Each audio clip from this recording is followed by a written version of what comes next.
नमस्कार, मी पूजा. परिपूर्ण स्वादमध्ये आपलं मनापासून स्वागत. आज आपण करणार आहोत अस्सल मालवणी पद्धतीने भाजणीची कोंबडी वडे आणि त्यासाठी लागणारी 1 किलोच्या प्रमाणामध्ये कोंबडी वड्यांची भाजणी. भाजणीसाठी सगळ्या साहित्याचं इथं मी योग्य प्रमाण दिलेलं आहे. त्या प्रमाणानुसार भाजणी केल्यानंतर आपण तयार केलेले वडे 10-12 तासानंतर देखील अगदी छान मऊसूत राहतात. तयार केलेले भाजणीचे वडे तुम्ही नॉनव्हेजसोबत खाऊच शकता. शिवाय कोणत्याही कडधान्याच्या रस्साभाजीसोबत तुम्ही हे कोंबडी वडे खाऊ शकता. चवीला अप्रतिमच लागतात.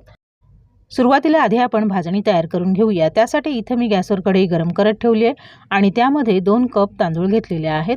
2 कप तांदूळ वजनी म्हणाल तर बरोबर 500 ग्रॅम आहेत.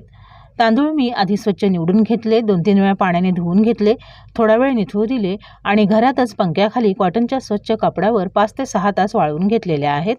आता आपल्याला तांदूळ हलके भाजून घ्यायचे आहेत. भाजून घ्यायचे म्हणजे फक्त ते हाताला कडकडीत गरम लागतील इतपतच भाजून घ्यायचे. खूप जास्त रंग बदलेपर्यंत भाजायचे नाही आहेत. असं आपण सतत ढवळत राहूया. आता आपण तांदूळ गरम झालेत का बघूया. थोडेसे तांदूळ हातात घेऊन बघायचं. बघा, हाताला तांदूळ चांगले कडकडीत गरम लागत आहेत. याचा अर्थ आपले तांदूळ भाजून झालेत. आता आपण भाजून घेतलेले तांदूळ एका भांड्यामध्ये काढून घेऊया. यानंतर आपण ज्वारी भाजून घेऊया. इथं मी 100 ग्राम ज्वारी घेतलेली आहे. कपने मोजाल तर बरोबर अर्धा कप ज्वारी आहे. ज्वारी पण आपण हाताला कडकडीत गरम लागेल इतपतच भाजून घेणार आहोत. बघा, ज्वारी पण चांगली गरम झालेली आहे, पण रंग बदललेला नाही आहे. भाजून घेतलेली ज्वारी आपण आधीच्याच भांड्यात काढून घेऊया. यानंतर आपण 100 ग्राम चणा डाळ भाजून घ्यायची.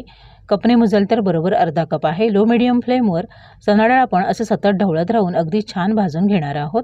आधी आपण ज्वारी आणि तांदूळ अगदी हलके गरम होईपर्यंत भाजून घेतले होते, पण डाळी आपण चांगल्या खमंग भाजून घ्यायच्या आहेत.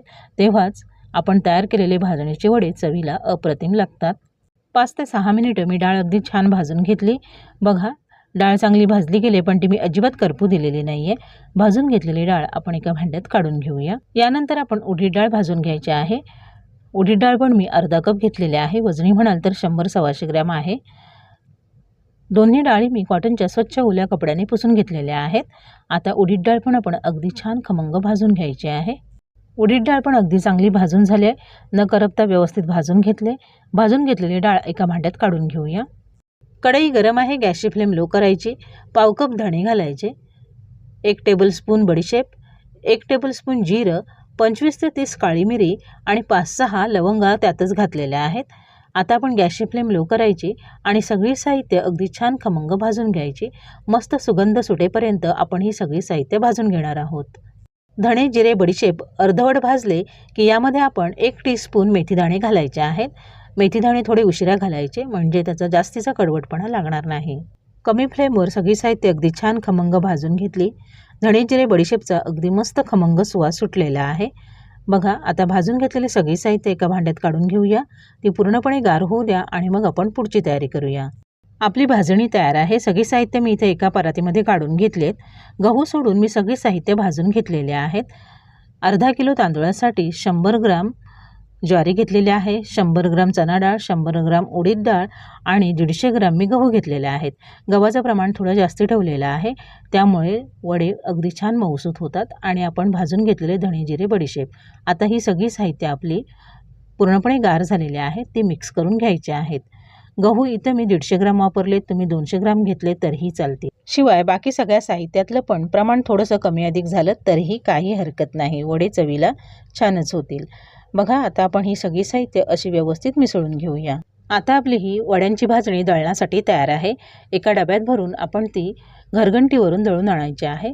सरसरीत दळायचं 2 नंबर चाळणीने, तेव्हाच आपले वडे छान फुलून येतात.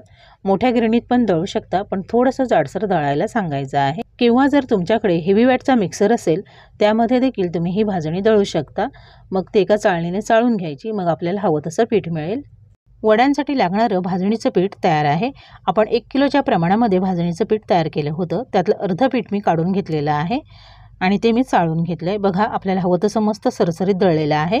घरघंटीवर 2 नंबर चाळणीने दळून घ्यायचं. यानंतर आपण यामध्ये चवीनुसार मीठ घालूया आणि रंगासाठी हळद घालायची. अर्धा टीस्पून हळद घेतले. आता दोन्ही साहित्य हाताने व्यवस्थित मिक्स करून घेऊया.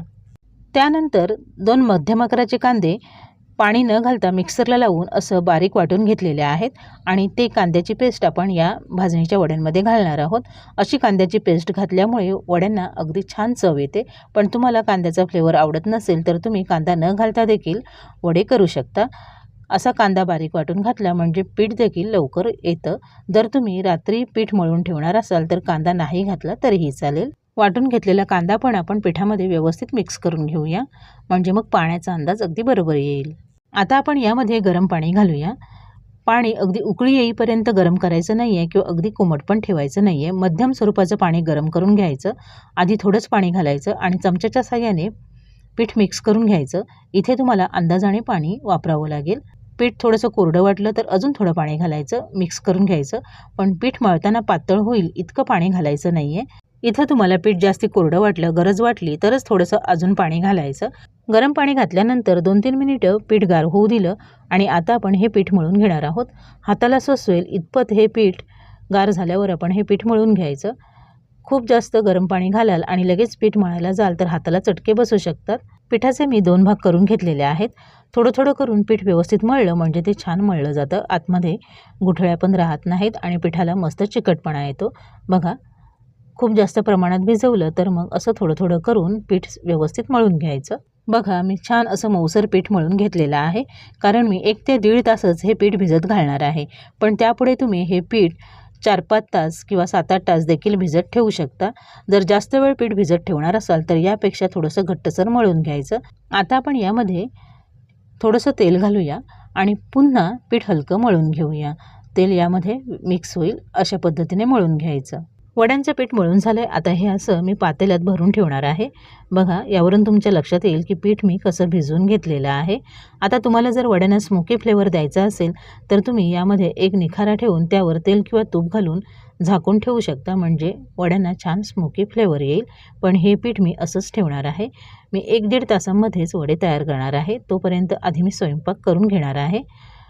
1-1.5 तासांमध्ये देखील पीठ छान व्यवस्थित मुरलं जातं। त्यापुढे तुम्ही अगदी 7 ते 8 तास देखील हे पीठ मुरवत ठेवू शकता, पण यापेक्षा थोडंसं घट्ट मळून ठेवायचं। साधारण 1.5 तासानंतर बघा, आपलं पीठ व्यवस्थित भिजलं गेलेलं आहे। आपल्याला हवं तसं व्यवस्थित मऊ आहे। पण जर समजा तुमच्याकडून जर पीठ खूप जास्त घट्ट झालं असेल आणि मऊसर नसेल, वडे जर व्यवस्थित थापले जाणार नसतील तर पिठाला पुन्हा थोडासा पाण्याचा हात लावून हवं तसं मऊ करून घेतलं तरीही चालेल। हाताला थोडंसं तेल लावून घ्यायचं आणि या पिठाचे गोळे तयार करून घ्यायचे, म्हणजे काय होतं, आपल्याला वडे तळता तळता पटापट थापता येतात आणि आपलं काम लवकर आवरतं। बघा, मी अगदी मोठ्या पेढ्याच्या आकारा इतकेच याचे गोळे तयार केलेले आहेत। अगदी छान मस्त पातळसर असे आपले कोंबडी वडे तयार होतात। अर्थात जसे तुम्हाला लहान मोठे वडे आवडत असतील त्यानुसार पिठाचे गोळे तयार करून घ्यायचे। इथं मी पोळपाट घेतला, त्यावर प्लास्टिकचा कागद ठेवला आहे। कागदाला मी तेल लावून घेतलं आहे। हाताला पण थोडंसं तेल लावून घ्यायचं आणि बोटांच्या साहाय्याने आता आपण हा वडा हाताने थापून घ्यायचा। तेल लावून पण थापतात, पाणी लावून पण थापता येतो। आता मी इथं बोटाने थापते। काही लोक हाताच्या उंचवट्याने वडा थापतात, पण मला बोटानेच चांगलं जमतं। बघा, अशा पद्धतीने थापून देखील आपण वडे करू शकतो। बघा, आता आपला हा वडा थापून झाला आहे। मी वड्याची इतकी जाडी ठेवलेली आहे, ना जास्ती जाड आहे ना जास्ती पातळ। त्यानंतर इथं मी पुरी प्रेसचं मशीन घेतलेलं आहे, त्यावर प्लास्टिकचा कागद ठेवला आहे। आपण तयार करून घेतलेल्या पिठाचा गोळा वरून एक प्लास्टिकचा कागद घातला आहे आणि हलक्या हाताने दाबायचं। बघा, अगदी पटकन असे आपले वडे तयार होतात आणि किती पातळ आहे बघा। असे तुम्ही कितीही प्रमाणामध्ये वडे एकटीने करू शकता। अजून एक तुम्हाला मी दाखवते। वरून तेल लावलेला प्लास्टिकचा कागद घालायचा। प्रत्येक वेळी कागदाला तेल लावायची गरज नाही आहे। 10-1 वडे झाल्यानंतर एकदा तेल लावून घ्यायचं। एखादी बाजू जाड वाटली तर पुन्हा हलक्या हाताने दाबायचं। बघा, दुसरा वडाही तयार आहे। अगदी प्लास्टिकवरून सहज काढता येतो। एका बाजूला वडे तळायचे, दुसऱ्या बाजूला आपण हे असे प्रेस करून पटापट वडे तळू शकतो। वडे तळण्यासाठी इथं मी गॅसवर कढईमध्ये तेल चांगलं गरम करून घेतलंय। त्यामध्ये आपण पिठाचा एक गोळा घालायचा। बघा, तो पटकन वर येतोय, याचा अर्थ आपल्याला हवं तसं तेल तापलेलं आहे। आता आपण एक वडा यामध्ये घालूया। बघा, वडा टाकताच अगदी मस्त वर फुलून येतो। अजिबात चमच्याने टच न करता देखील वडा आपोआप फुलून आलेला आहे। बघा, मस्त अगदी पुरीसारखा टम्म फुगलाय। वडे तळण्यासाठी तेल चांगलं गरम हवं। गॅसची फ्लेम मीडियम टू हाय ठेवायची आहे, तरच वडे छान फुलून येतात। वड्याची एक बाजू पातळ असते, एक जाडसर असते. पातळ असते ती कमी भाजायची, जाडसर थोडी जास्त वेळ भाजून घ्यायची. एक भाजेपर्यंत आपण दुसरा वडा पण यामध्ये घालायचा. 2-2, 3-3 वडे घालून आपण पटापट वडे तळून घेऊ शकतो. बघा दुसराही वडा अगदी छान फुलून आलेला आहे. तोपर्यंत आधीचा वडा भाजलेला असतो, कारण आपण हे वडे अगदी पातळ प्रेस करून घेतलेले आहेत. एखादा वडा तेलात टाकल्यानंतर आपोआप फुलून वर येत नसेल तर आपण चमच्याच्या साहाय्याने त्यावर थोडंसं तेल उडवायचं, म्हणजे वडा अगदी छान फुलून येतो. मी तुम्हाला दोन्ही पद्धतीने दाखवते. बघा मस्त असा फुगलाय की नाही. आणि दुसरा वडा लगेचच काढून घ्यायचा. अशा पद्धतीने कढईमध्ये 2-2, 3-3 वडे घालून आपण पटापट तळू शकता. सणाच्या वेळी असे मी 2-2, 3-3 किलोचे एकटीने वडे करते. अगदी झटपट तयार होतात. बघा मस्त असे टम्म फुगलेले आपले कोंबडी वडे तयार आहेत. आता आपण हे वडे सर्व करूया आणि अशाच पद्धतीने राहिलेले सगळे वडे तळून घेऊया. तयार वडे इथे मी सर्विंग प्लेटमध्ये काढून घेतलेले आहेत. वडे करून 15 ते 20 मिनिटं झालेत. त्याआधी मी थंबनेलसाठी टम्म फुगलेल्या वड्यांचा मस्त फोटो काढून घेतलेला आहे. बघा सगळे वडे अगदी छान झालेले आहेत. अगदी पुरीसारखे मस्त मऊसूत आहेत. असे वडे बसले म्हणजे आपण समजायचं वडे मऊसूत झालेले आहेत. खूप जास्त वडे कडक असतील तर तसेच फुगलेले राहतात. मी तुम्हाला एक वडा तोडून पण दाखवते. बघा मस्त पातळसर असे आपले वडे तयार आहेत. 10-12 तासानंतर देखील असे छान मऊसूत राहतात.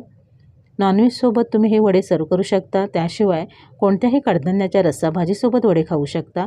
अगदीच नाही तर शिळे वडे तुम्ही अगदी चहाबरोबर खा, चवीला अप्रतिम लागतात. अशाच पद्धतीने हे कोंबडी वडे तुम्ही घरी नक्की करून बघा. रेसिपी आवडली तर तुमच्या प्रतिक्रिया कमेंट बॉक्समध्ये अवश्य कळवा.